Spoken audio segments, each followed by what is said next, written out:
Napakayabang at napaka-sarcastic po nito ni Harry Roque, mga kababayan. Pakinggan po natin ang yabang ng taong ito. Kahit ano pang sabihin ko, hindi po yan makakaapekto sa approval at trust rating ng mga Pilipino. I love you, Auntie Claire. You have made the job of the opposition so much easier. I love you. Sabihin sa lahat ng mga DDS, huwag papalitan si Auntie Claire dahil lalong bumibili sa pagbagsak ng trust at approval rating ng Presidente.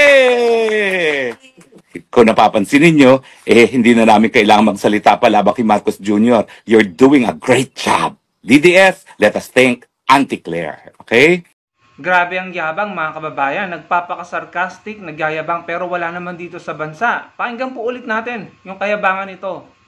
Kahit ano pang sabihin ko, hindi po yan makakaapekto sa approval at trust rating ng mga Pilipino. I love you, Auntie Claire. You have made the job of the opposition so much easier. I love you. Sabihin sa lahat ng mga DDS, huwag papalitan si Auntie Claire dahil lalong bumibili sa pagbagsak ng trust at approval rating ng Presidente. Kung napapansin ninyo, hindi na namin kailangan magsalita pa laban kay Marcos Jr. You're doing a great job. DDS, let us thank Auntie Claire. Okay? Narinig nyo, mga kababayan, sinabi niya, kung mapapansin daw natin, hindi na nila kailangan magsalita laban kay PBBM, no? Parang gusto niyang sabihin na bumababa yung trust rating ni PBBM at hindi na nila kailangan magsalita. Therefore, in my opinion, na-conclude ko na sila talaga po ay nagsasalita lamang para hilahin pababa si PBBM, para po papangitin ang imahe ng gobyernong ito at para po siguro mag-fail ang government, ang administration ni PBBM. Wala silang pakialam kahit tayong mga Pilipino ay madamay at maapektuhan ng ginagawa nila. Rinig na rinig nyo po ang sinabi niya, hindi na daw nila kailangan magsalita, no? At parang sinasabi sarcastically na si Attorney Claire Castro ang nagiging reason kung bakit bumababa ang trust rating ni PBBM. Yun po yung pagkakaunawa ko. Pero I beg to disagree sa sinasabi niya, no? Si Attorney Claire Castro, she's doing the right thing. At kung bumababa man ang trust rating ni PBBM, ito ay dahil sa mga fake news na pinapakalat ng mga troll. At nakikita po natin sa mga content ng mga DDS, no? So, maliwanag, sa pagkakaunawa ko, sinabi niya hindi na daw po nila kailangan magsalita laban kay PBBM. So, therefore, naunawaan ko ngayon at mas nakumpirma ko na sila ay nagsasalita para papangitin ang imahe ng Pangulo, ang administrasyon niya at ang kanyang gobyerno. Sa tingin ko, para mag-fail ang government at tayo po mga Pilipino ay maapektuhan, no? Yan po ang pagkakaunawa ko sa sinabi ni Harry Roque. Ang lakas mo magaganyan, magyabang, tuwan-tuwa ka pa, obviously, in my opinion, kunwari masaya ka, kunwari pinapakita mo sa mga tao na ikaw ay walang worry, walang anxiety, or hindi ka nagwo-worry sa patong-patong na problema at mga kasong lumalabas laban sa iyo at maaari ka pang magkaroon ng arrest warrant. In my opinion, sa tingin ko, pinapakita mo sa publiko na ikaw ay masaya. Pero in reality, hindi ka totoong masaya. In reality, nabibigatan ka. In reality, nahihirapan ka.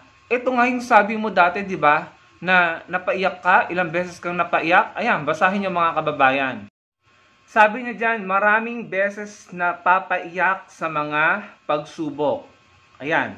So, ikaw na mismo nagsabi at nagbahagi sa publiko na napapaiyak ka sa mga pagsubok sa'yo. Para sa akin, hindi pagsubok yun eh. In reality, mga kaso yan at mga reklamo ang kinakaharap mo.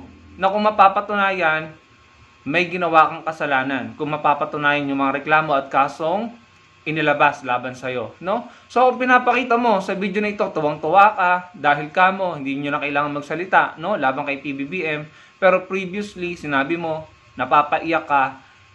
In my opinion, kinukonvince mo ang sarili mo at ang publiko na ikaw ay masaya at wala kang worry, wala kang anxiety.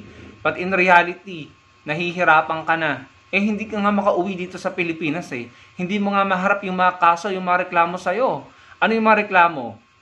May kinalaman sa Pogo.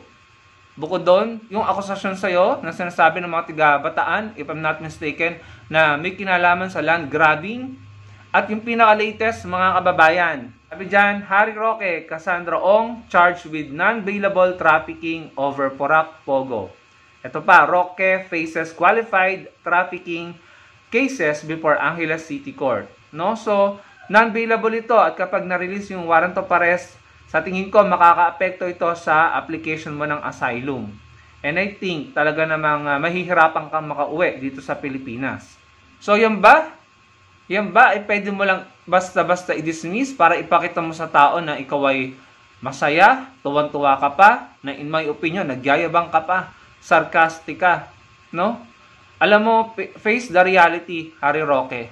Kahit araw-araw kang magsaya, magtuwa dyan, pakita mo kung gaano ka kasaya. At kahit pa bumaba ang trust rating ng Pangulong Bongbong Marcos Jr., siya pa rin ang Pangulo for the next 3 years. At hindi kami papayag na gawin nyo ang gusto nyo para lamang matanggal siya sa posisyon. Sisiguraduhin namin na matapos niya ang kanyang termino. At sisiguraduhin namin na sa 2028, ang papalit sa kanya ay matino din, maayos din, at papanugutin, patuloy na papanugutin ang mga tao na may kasalanan sa mga Pilipino. Sisiguraduhin namin na ang papalit kay PBBM ay magaling, matalino, at matapang din na papanugutin ang mga gumagawa ng mali at kasalanan sa mga Pilipino. Naalala niyo itong sinabi ni Harry Roque kay Senator De Lima? Sabi niya dati nung nakakulong si Senator De Lima, Roque to De Lima, may you spend the rest of your life in jail. Ayan, winish niya na habang buhay makulong si Senator De Lima, kahit alam natin pare-pareho mga kababayan na inosente naman pala si Senator De Lima at gawa-gawa yung mga kaso laban sa kanya. At sandamakmak na fake news ang pinakalat para sirain ang kanyang pagkatao, mga kababayan. Kahit si Sandra Cam umamin at nagsorry patungkol po dun sa video na pinakalat, hindi po ba mga kababayan? So ngayon Harry Roque, I think yung nangyayari sa'yo, karma nyo na yan. Ngayon, nakikita ng mga Pilipino kung sino talaga yung mga gumagawa ng masama at kung sino talaga yung mga siniraan lamang. Kitang-kita na namin yan. Sa sinabi mong ito kay Senator De Lima na she may spend the rest of her life in jail, ngayon malaya na siya. Ngayon, sa tingin ko, mangyayari sa ito tong ginawa mo at sinabi mo kay Senator De Lima. Ni hindi ka nga makabalik dito sa bansa para harapin ang mga kaso mo. Kaya sisiguraduhin namin sa 2028 at sa 2025, ang mananalo ay yung mga taong hindi kayo bibigyan ng pabor at hindi kayo poprotektahan bagkos mga Pilipino ang kakampihan. No? Sa sinabi mong ito kay Senator De Lima, kapag napatunayan na ikaw ay guilty, no, sa mga reklamo at kasong isinampa sa'yo, sa tingin ko, ikaw ang habang buhay na makukulong, mga kababayan. So, ganyan kayo eh. Diyan kayo magaling. Magpaka-sarcastic, no? Mag-joke no mag-joke. Kahit yung mga bagay na hindi dapat ginagawang biro, ginagawa yung biro. Magyabang, magpakasaya sa mga kampanya ni VP Sara, ng lalait, ng aaway, at saka kung ano-anong pangutya ang sinasabi. Parang pinapakita nyo na talagang basagulero kayo at gusto nyo talaga ng away. Ganyan kayo. Alam na namin yan, no? Ganyan kayo, pero ano nangyayari sa inyo? Puro negative, puro hindi maganda at nagiging miserable kayo. Kayo nga yung nakukulong, kayo yung nakakasuhan, kayo yung nagtatago, kayo yung pumupunta sa ibang bansa, kayo yung umiiwas sa pag-aresto, kayo yung hindi dumadalo sa hearing. Kayo ang nahihirapan ngayon. Pero pinipilit nyong kumbinsihin ang sarili nyo na kayo yung masaya, natutuwa, na kayo ay winning or nananalo. But in reality, hindi. Kabaliktaran ang nangyayari. So sige lang, ituloy niyo yung kayabangan nyo, ituloy niyo yung pagiging sarcastic nyo, ituloy niyo yung sinasabi mo na nagsasalita kayo labang kay PBBM. Sige lang, ituloy niyo yan. Because ang resulta naman ng pinagagagawa nyo ay laging against sa inyo. Kayo yung natatalo at hindi pabor ang resulta ng mga pinagagagawa nyo sa inyo. Kayo yung natatalo, kayo yung napapahamak at sa tingin ko, kailangan nyo pa ng mas maraming karanasan, no? Na mabigo para lamang ma-realize nyo na kayo ang mali dito at hindi kayo kakampihan ng maraming Pilipino.